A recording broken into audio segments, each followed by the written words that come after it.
For years now, we've seen a steady decline in the price of most skilling goods, from blood runes, various ores, metal bars, logs, and herbs, just to name a few. At this point, most people train skills for quests, niche quality of life items like skilling outfits or storage containers, or mainly for straight up experience. Skilling as an actual moneymaker is pretty much solely reserved for bots. As a main account with limited time in the day to play RuneScape, would you spend your time at minnows, chopping magic logs, mining runite ore? I certainly wouldn't. But why is this happening?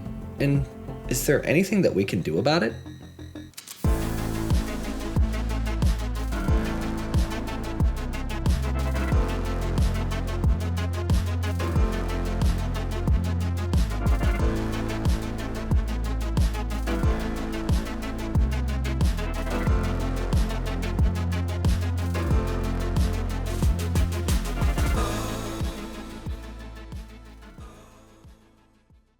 Let's back up for a second and take a look at some history to learn how we got into this position in the first place. MMORPGs are based around true-to-life, in-game economies, and RuneScape is no different. Goods are bought and sold, there's a supply and demand, and the invisible hand reacts by adjusting prices accordingly. But there's a few differences between Wall Street and the Grand Exchange. First, our real-world markets are influenced by a wide variety of events: investor sentiment, substitute and complementary goods, etc. But the OSRS economy is really driven by just 3 core events, and all 3 of them need to get better in parallel for skilling to survive. The 3 events, in my opinion, are updates from Jagex, which shift metas with new weapons, armor, and abilities, bots, and drop tables. Currently, if I'm looking at making some serious cash for potential upgrades, I have very little incentive to turn to skilling to acquire that cash. Why would I chop magic logs for 6 months when I can make the same amount from a solo fang from TOA? Let's take an example where hypothetically Jagex releases a new set of melee armor that sits somewhere between Bandos and Torva, and let's say this armor is chargeable and eats a hefty 10 magic logs every time damage is taken while wearing it. Naturally, a release like this would be met with a much higher demand for magic logs by all the players who wanted to upgrade from their Bandos chestplate and tassets. My point is, Jagex updates heavily alter the in-game economy, and it's not going to become profitable to skill until there are skilling methods which rival some of the better PVM opportunities. This is easier said than done though, right? PVM takes practice, skill, and oftentimes teamwork to master, while skilling is mostly just simple, low-risk, downright AFK clicking. In order to revive skilling, we need to work with Jagex to find innovative new uses for existing skilling items and ways to acquire those items. I'm hopeful that in the upcoming game jam, Jagex will double down on the skills we already have and focus on finding new and creative ways to make the skills not only profitable, but exciting to train as well. But if skilling isn't profitable, who are the ones actually skilling? And what's causing skilling items to drop so much in price? Well, that answer should be somewhat obvious: bots. Skilling is extremely susceptible to bots for several reasons. First, and probably the most obvious, is that skilling is quick. Right off Tutorial Island, you can start thieving, woodcutting, and fishing, and within a few days, bots can unlock much more profitable skilling methods like chopping magic trees, fishing sharks, and hunting chinchompas. Second, skilling bot scripts are much easier to write, test, and debug than combat scripts. Writing a script to locate and click moving minnow spots is much easier than creating a bot which handles all of the Hunlift special attacks, movement, armor, prep, eating, banking, etc. Let's revisit our example with armor charged with magic logs. If Jagex were to release a new item that consumed a ton of skilling supplies like the magic log armor, I think we would actually see a huge adjustment to bot farms, moving from some lower end PVN, I'm thinking things like Calvarian and Demonic Gorillas, to chopping magic logs until the market was so saturated with logs that the price may even dip lower than it was before the update. One reason for this is because the barrier of entry to chopping magic logs is much lower, 75 woodcutting versus a Grandmaster quest for fighting demonics. Therefore, bot farms could pivot quickly, get banned, and then be recreated to continue chopping in less than 2 days. Bots bring a massive supply of nearly every resource into the game, and at first glance you may think, well, isn't that good? They keep coal, logs, and dragon bones cheap for me so I can train my skills for less. But in reality, bots devalue all resources and, in turn, your GP by pumping massive amounts of almost every common good into the game.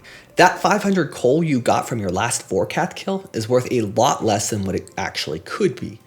Now you may be able to train your smithing for 30 mil cheaper, but saving up for that twisted bow is going to take a hell of a lot more Vorkath kills. In my mind, bots are like taxes. We're never going to actually live without them, but if we can find ways to manage them more effectively, we can make skilling and loot tables even more profitable. The final nail in the skilling coffin has been hammered hard over the last couple of years, and skilling is about to lose its hardcore status here, thanks to the current boss drop tables. With the addition of bosses like the Phantom Muspah, Zulrah, Vorkath, and raids, skilling supplies have been pumped into the RuneScape economy at an unprecedented rate, not just by bots, but by players as well.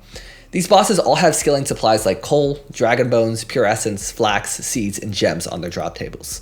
Mining 1500 pure essence the old-fashioned way by teleporting via Aubrey and Varrock would take over an hour, while getting it via a common drop from Zulrah could take as little as 5 minutes.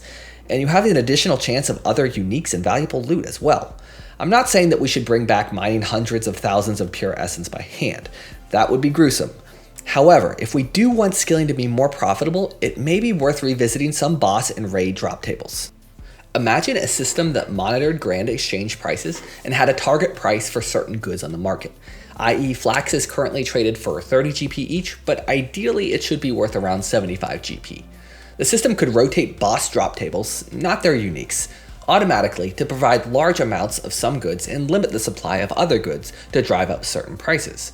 It would also change up parts of drop tables for some bosses to make them a little bit more dynamic.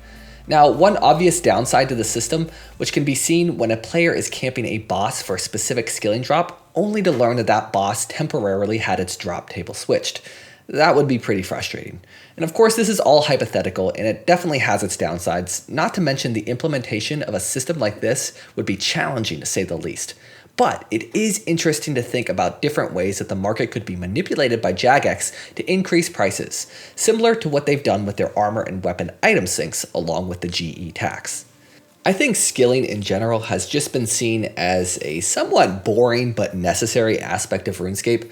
Of course, this is a large generalization, and some players really enjoy it, so if you're a skiller out there, I really mean no disrespect at all. However, I feel like it's fair to say that a majority of players either enjoy the PvP, PvM, or raids over general skilling.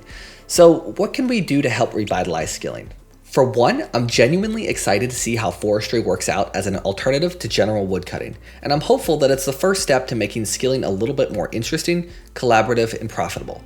We've had so many boss and PvM updates the past few years, but a lot of skills like hunter, cooking, mining, and crafting have been largely ignored. Can you imagine a solo mining meta which didn't involve tick manipulation or the words pay dirt? Imagine a smithing rework that didn't have you making level 40 armor at level 99? Or even imagine hunting anything other than chins, herbivore, or birdhouses. We as a community are so afraid to introduce new game loops for existing skills that provide even better XP rates in an effort to avoid skilling power creep. But I think this could be one of the cures for the skilling ailment. We have 4 more bosses coming into the game with Desert Treasure 2, which means more grinding for best in slot gear, more kills for the high scores, more combat focused updates. This was the driving force behind why I actually voted no to a new skill. We've had so many skills that could use love, support, and rejuvenation, and I for one have had enough combat power creep recently with the Venator Bow, Fang, Shadow of Tumakin, new best in slot rings, and Mage Attire. In conclusion, I think skilling is in a tough place right now, but with some more focused attention from Jagex, a crackdown on bots, and a shift in boss drop tables, I think skilling could be significantly more profitable. If you enjoyed this video, please feel free to leave a like, comment, or subscribe as it really helps my channel grow. I'd love to hear your thoughts about how we could help revitalize skilling. Thank you, and have a great day.